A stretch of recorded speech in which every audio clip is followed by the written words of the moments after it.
Magluluto po ako ngayon ng tokwa with kangkong with oyster sauce. Ayan, pinirito ko po muna ang tokwa.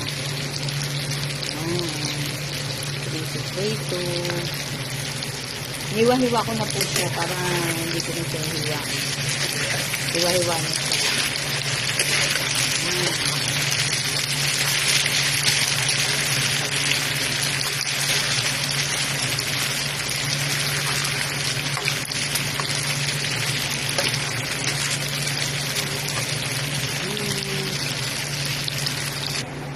Ito na po yung ating piniritong tokwa. Atin naman siyang igisa.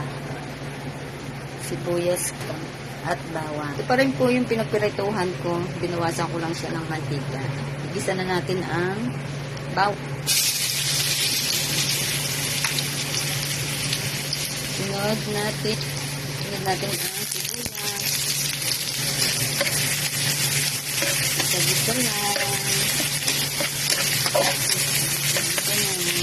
Lagay na natin ang yung pinarito po natin yung tokwa.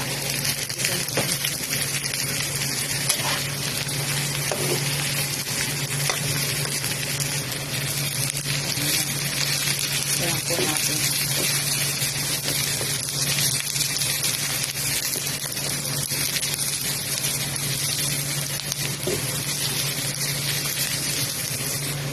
Pagkagisa po, ilagay na natin ang